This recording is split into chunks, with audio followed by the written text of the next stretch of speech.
जय जगन्नाथ बंधुगण आज यही वीडियो को आपण मानक स्वागत।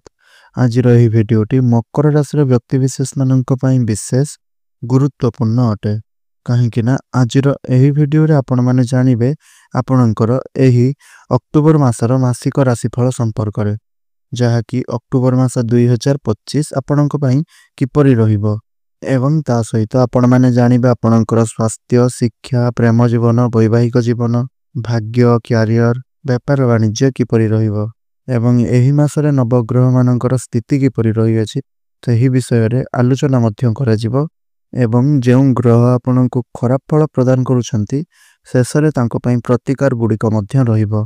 तेबे बंधुगण वीडियोटी रे आगकु बढ़िबा पूर्वरु जदि एपर्यंत मोर ही चैनल टी को सब्सक्राइब करि नांती तेबे गुटिया सब्सक्राइब करि दियंतु एवं वीडियोटी को गुटिया लाइक करी तले आसुवा कमेंट बॉक्स रे जय मां लक्ष्मी जय श्री जगन्नाथ निश्चय रूप से लिखि दियंतु।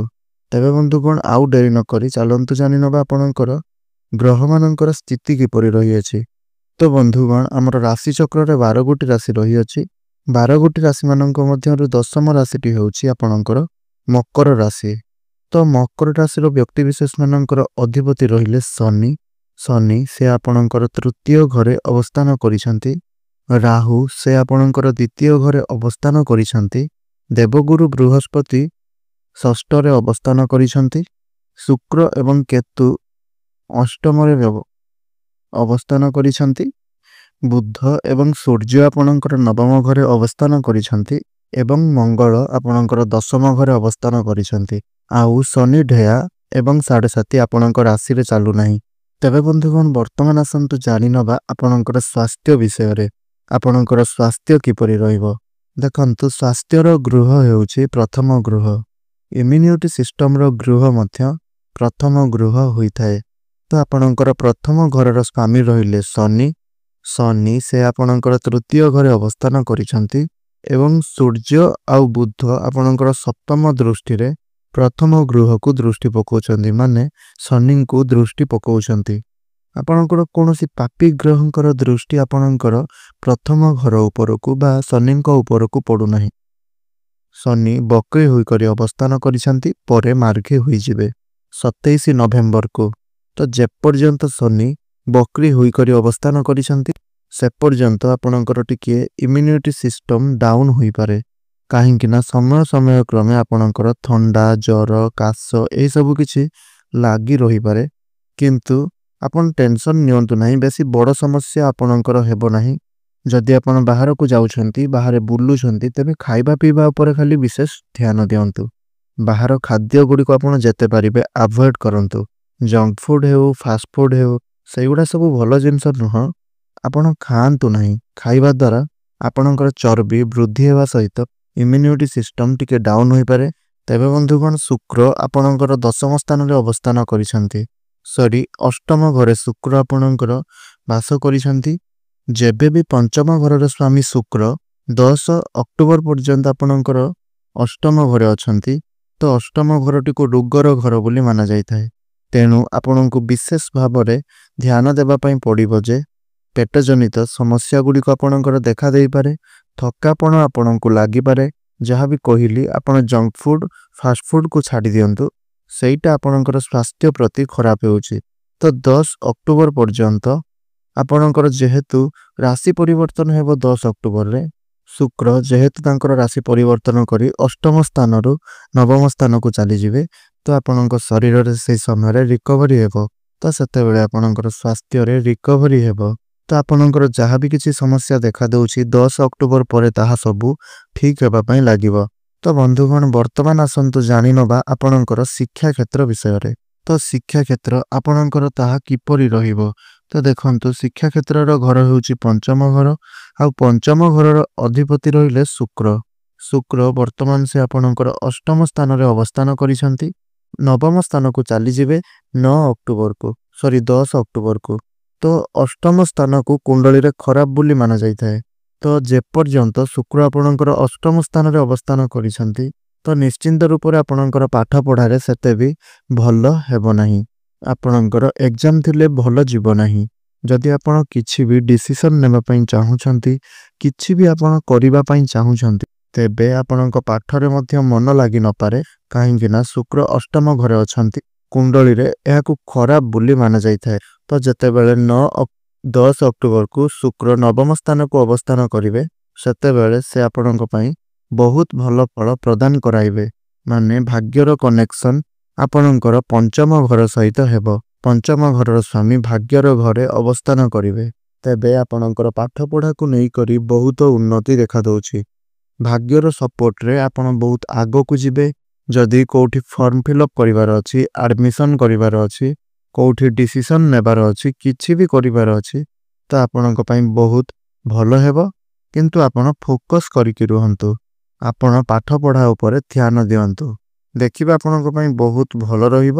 ଯଦି ବି ଏକ୍ଜାମ୍ ରହିଛି ଆପଣଙ୍କର 9 ଅକ୍ଟୋବର ପରେ ବେଶୀ ଭଲ ଦେଖାଦେଉଛି। ପାଠପଢ଼ାରେ ମନ ଲାଗିବ ଏବଂ ନିଜର ଲକ୍ଷ୍ୟ ସ୍ଥାନରେ ଆପଣ ପହଞ୍ଚି ପାରିବେ। ତେବେ ବନ୍ଧୁଗଣ, ବର୍ତ୍ତମାନ ଆସନ୍ତୁ ଜାଣିନେବା ଆପଣଙ୍କର ପ୍ରେମ ଜୀବନ ବିଷୟରେ। ଆପଣଙ୍କର ପ୍ରେମ ଜୀବନ କିପରି ରହିବ? ତ ବନ୍ଧୁମାନେ ଦେଖନ୍ତୁ, ପ୍ରେମ ଜୀବନର ଘର ମଧ୍ୟ ସେହି ପଞ୍ଚମ ଘର ହୋଇଥାଏ। ପଞ୍ଚମ ଘରର ଅଧିପତି ରହିଲେ ଶୁକ୍ର। ଶୁକ୍ର ଦେଖିବା ପାଇଁ ଗଲେ ଶନିଙ୍କ ଠାରୁ ଶୁକ୍ର ଷଷ୍ଠ ଘରେ ଅବସ୍ଥାନ କରିଛନ୍ତି। ଶୁକ୍ରଙ୍କ ଠାରୁ ଶନି ଅଷ୍ଟମ ଘରେ ଅବସ୍ଥାନ କରିଛନ୍ତି। ତ ଷଷ୍ଠାଷ୍ଟକ ଯୁଗ ଆପଣଙ୍କର ବନୁଅଛି। ଯେହେତୁ 9 ଅକ୍ଟୋବର ପର୍ଯ୍ୟନ୍ତ ଆପଣଙ୍କର ଷଷ୍ଠ ଏବଂ ଅଷ୍ଟମ ଘର ସହିତ ଷଷ୍ଠାଷ୍ଟକ ଯୁଗ ବନୁଛି। ଏହି ସମୟରେ କ'ଣ ହେବ ନା, ସବୁକିଛି ଠିକ୍ ଚାଲିଥିବ, ହଠାତ୍ କରି ଦୁଇ ଜଣଙ୍କ ଭିତରେ ଝଗଡ଼ାଝାଣ୍ଟି ହୋଇଯିବ, ମନମନାନ୍ତର ହୋଇଯିବ। କିଛି ଛୋଟ ଛୋଟ କଥା ଗୁଡ଼ିକୁ ନେଇକରି ଯୁକ୍ତିତର୍କ ହେବ, ଫାଇଟ୍ ହେବ। ତ ଏହି ସବୁ କିଛି ଦେଖା ଦେଇପାରେ, ଯେହେତୁ ଷଷ୍ଠ ଘର ଏବଂ ଅଷ୍ଟମ ଘରକୁ କୁଣ୍ଡଳୀରେ ଖରାପ ବୋଲି ମାନାଯାଇଥାଏ। ତେଣୁ ଷଷ୍ଠାଷ୍ଟକ ଯୁଗ ବନୁଛି। ଝଗଡ଼ାଝାଣ୍ଟିର ସମ୍ଭାବନା ବହୁତ ଅଧିକ ଦେଖାଦେଉଛି 9 ଅକ୍ଟୋବର ପର୍ଯ୍ୟନ୍ତ। ତେଣୁ ଆପଣଙ୍କ ବାଣୀରେ ହେଉ, ଧୈର୍ଯ୍ୟରେ ହେଉ, ଆପଣ ଓଭର କିଛି ଭାବିପାରନ୍ତି। ତ ଏହିସବୁ କିଛିକୁ କଣ୍ଟ୍ରୋଲ କରିବା ନିହାତି ଆବଶ୍ୟକ। 9 ଅକ୍ଟୋବର ପରେ ଆପଣ ଦେଖିବେ ଆପଣ ଦୁଇ ଜଣଙ୍କ ଭିତରେ ଭଲ ସଂଯୋଗ ବନିବ। ଦୁଇ ଜଣ ଦୁଇ ଜଣଙ୍କୁ ବୁଝିବେ, ମନ କଥା ବୁଝିବେ, କେୟାର ନେବେ। ବାହାରକୁ ବୁଲିବା ପାଇଁ ମଧ୍ୟ ଆପଣ ଦୁଇ ଜଣ ଯାଇପାରନ୍ତି, କିମ୍ବା ଆପଣଙ୍କର ଜୀବନ ସାଥୀ ଆପଣଙ୍କୁ ଗିଫ୍ଟ ଦେଇପାରନ୍ତି। ତ ବହୁତ ଭଲ ଦେଖାଦେଉଛି, କାହିଁକିନା 9 ଅକ୍ଟୋବର ପରେ ଯେତେବେଳେ ଶୁକ୍ର ଆପଣଙ୍କର ନବମ ସ୍ଥାନକୁ ଆସିଯିବେ, ତ ସେହି ସମୟରେ ସେ ଶନିଙ୍କୁ ମଧ୍ୟ ଦୃଷ୍ଟି ପକାଇବେ। ଶନି ମଧ୍ୟ ଶୁକ୍ରଙ୍କୁ ଦୃଷ୍ଟି ପକାଇବେ। ତ ଆପଣଙ୍କର ପ୍ରେମ ଜୀବନରେ ଭଲ ସୁଯୋଗ ଆସିବ। ଯାହା ବି କିଛି ସମସ୍ୟା ରହିଛି, କିମ୍ବା ଯଦି କିଛି ଭୁଲ କରିଛନ୍ତି ଆଉ ସେହି ଭୁଲ ମାନୁନଥିଲେ, ତେବେ 9 ଅକ୍ଟୋବର ପରେ ଆପଣ ସେହି ଭୁଲ ବୁଝିପାରିବେ ଏବଂ ଆପଣଙ୍କର ପ୍ରେମ ଜୀବନକୁ କେମିତି ଠିକ୍ ବନାଇବେ ସେଇଟା ମଧ୍ୟ ଭାବିବେ। ଆପଣଙ୍କର ପ୍ରେମ ଜୀବନ ଭଲରେ ଚାଲିବ। ତ ବହୁତ ଭଲ ସେତେବେଳେ ଦେଖାଦେବ। ତେବେ ବନ୍ଧୁଗଣ, ବର୍ତ୍ତମାନ ଆସନ୍ତୁ ଆଲୋଚନା କରିବା ଆପଣଙ୍କର ବୈବାହିକ ଜୀବନ ବିଷୟରେ। ବୈବାହିକ ଜୀବନ ଏହା ଆପଣଙ୍କର କିପରି ରହିବ? ବନ୍ଧୁମାନେ ଦେଖନ୍ତୁ, ବୈବାହିକ ଜୀବନର ଘର ହେଉଛି ସପ୍ତମ ଘର। ସପ୍ତମ ଘରର ଅଧିପତି ରହିଲେ ଚନ୍ଦ୍ରମା। ଚନ୍ଦ୍ରମା ପ୍ରତ୍ୟେକ 2 ଦିନରେ ଥରେ ନିଜର ସ୍ଥାନ ପରିବର୍ତ୍ତନ କରିଥାନ୍ତି। କେତେବେଳେ ଏଠି ଥାନ୍ତି ତ କେତେବେଳେ ସେଠି ଥାନ୍ତି। ତ ସପ୍ତମ ଘରକୁ ଦେବଗୁରୁ ବୃହସ୍ପତି ଅବସ୍ଥାନ କରିବେ।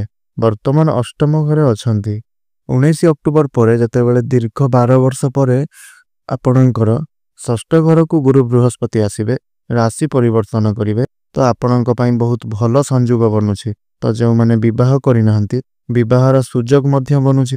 ପ୍ରସ୍ତାବ ଆସୁଥିଲା କିନ୍ତୁ ଭାଙ୍ଗି ଯାଉଥିଲା, ତ ଏବେ ଦେଖିବେ ପ୍ରସ୍ତାବ ମଧ୍ୟ ଆସିବ, ଫାଇନାଲ ମଧ୍ୟ ହୋଇଯିବ, ଆଉ ଆପଣଙ୍କର ବିବାହ ହେବାର ସମ୍ଭାବନା ବହୁତ ଅଧିକ ରହୁଛି। ଆଉ ଯେଉଁମାନେ ବିବାହ କରିଛନ୍ତି ସେମାନଙ୍କ ପାଇଁ ବିବାହ ବହୁତ ଭଲ ଦେଖାଦେବ। ଯେଉଁମାନେ ବିବାହ କରିନାହାନ୍ତି ସେମାନଙ୍କର 19 ଅକ୍ଟୋବର ପରେ କୌଣସି ସମ୍ପର୍କ ଯୋଡ଼ି ହେବେ, କଥା ଫାଇନାଲ ହେବ। ତ ବହୁତ ଭଲ ଦେଖାଦେଉଛି। ତ ଗୁରୁ ବୃହସ୍ପତି ଯେତେବେଳେ ସପ୍ତମ ଘରକୁ ଆସିବେ, ଯେହେତୁ ସପ୍ତମ ଘର ଜୀବନସାଥୀଙ୍କର ଘର ହୋଇଥାଏ, ତ ଯଦି ଆପଣଙ୍କର ଜୀବନସାଥୀଙ୍କର ସ୍ୱଭାବରେ ପୂର୍ବରୁ ଚିଡ଼ଚିଡ଼ ରହୁଥିଲା, ଷ୍ଟୋଭନ୍ ନେଚର ରହୁଥିଲା, ସେ ଆପଣଙ୍କୁ କେୟାର କରୁନଥିଲେ, ସମୟ ଦେଇପାରୁନଥିଲେ, ତ ଏହିସବୁ କିଛି ଯେତେବେଳେ ଆପଣଙ୍କର ସପ୍ତମ ଘରକୁ ଦେବଗୁରୁ ବୃହସ୍ପତି ଆସିବେ 19 ଅକ୍ଟୋବର ପରେ, ତ ନିଶ୍ଚୟ ରୂପରେ ବଡ଼ ପରିବର୍ତ୍ତନ ଆସିବ। ଆପଣଙ୍କର ବୈବାହିକ ଜୀବନ ସୁରୁଖୁରୁରେ ଚାଲିବ। ଆପଣଙ୍କର ଜୀବନସାଥୀ ଆପଣଙ୍କର କେୟାର କରିବେ, ଆପଣଙ୍କୁ ବୁଲେଇବା ପାଇଁ ବାହାରକୁ ନେଇପାରନ୍ତି, ଆପଣଙ୍କର ମନ କଥା ବୁଝିବେ, ଆପଣଙ୍କୁ ଗିଫ୍ଟ ଦେବେ, ଆପଣଙ୍କୁ ବୁଝିବା ପାଇଁ ଚେଷ୍ଟା କରିବେ, କାମ ଗୁଡ଼ିକରେ ମଧ୍ୟ ହାତ ଦେବେ। ଆପଣ ତାଙ୍କର ସପୋର୍ଟରେ ବହୁତ ଆଗକୁ ଯିବେ।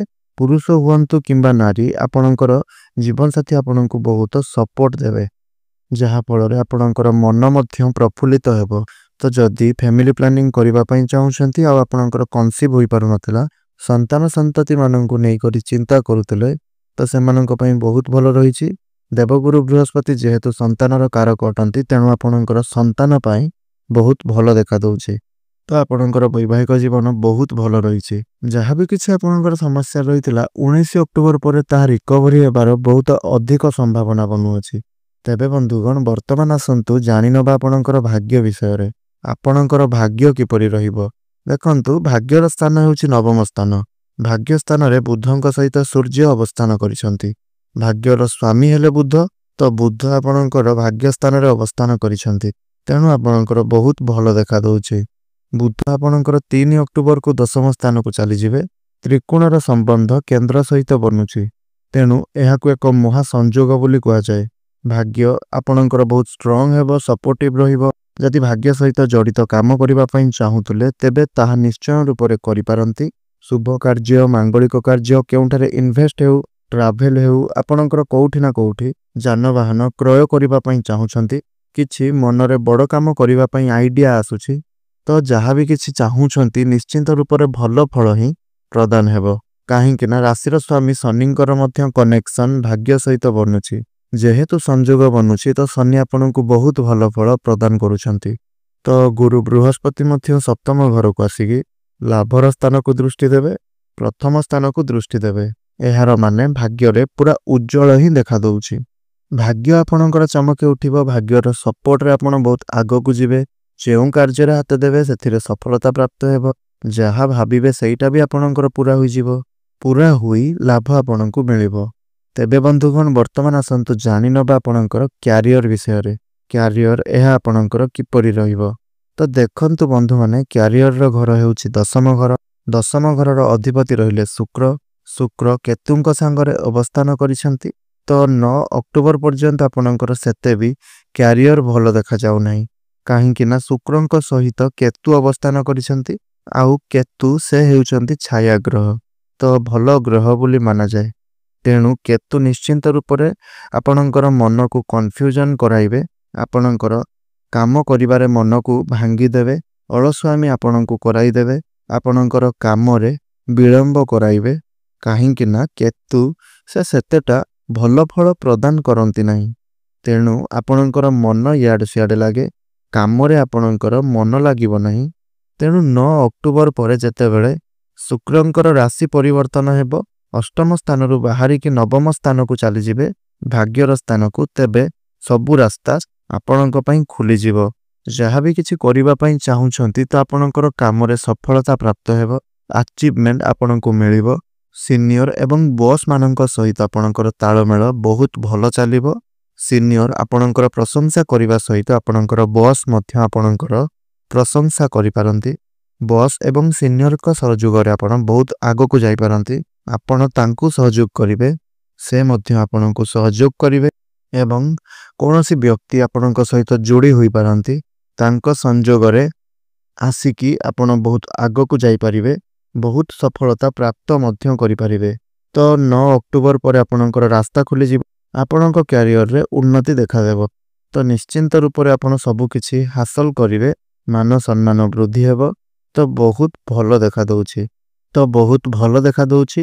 ମଙ୍ଗଳ 27 ଅକ୍ଟୋବର ପର୍ଯ୍ୟନ୍ତ ମଧ୍ୟ ଆପଣଙ୍କର ସପ୍ତମ ସ୍ଥାନରେ ଅବସ୍ଥାନ କରିଛନ୍ତି। ମଙ୍ଗଳ ଦଶମ ଘରେ ଆପଣଙ୍କର 27 ଅକ୍ଟୋବର ପର୍ଯ୍ୟନ୍ତ ଅବସ୍ଥାନ କରିଛନ୍ତି।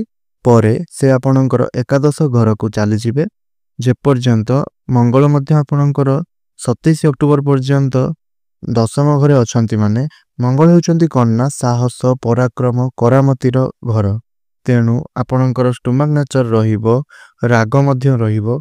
ସାହସ ତ ଆପଣଙ୍କର ବହୁତ ମାତ୍ରାରେ ରହିବ, କିନ୍ତୁ ରାଗ ଷ୍ଟୋମାକ୍ ନେଚର ଯେହେତୁ ଦେଖାଦେଉଛି, ତ ସେଥିରେ ବିଶେଷ ଭାବରେ ଧ୍ୟାନ ଦେବା ପାଇଁ ପଡ଼ିବ। ତ କୌଣସି ଡିସିସନ୍ ବା ରାଗ ମଧ୍ୟ ଆପଣ ନିଅନ୍ତୁ ନାହିଁ। ସେହି ସବୁ ଡିସିସନ୍ ଆପଣଙ୍କର ଭୁଲ ହୋଇଯିବ। ଆପଣଙ୍କର କାମରେ ଖରାପ ଦେଖାଦେବ। ସେହି ସବୁ ଡିସିସନ୍ ଭୁଲ ହୋଇଯିବ, ଆପଣଙ୍କ କାମରେ ଖରାପ ଦେଖାଦେବ।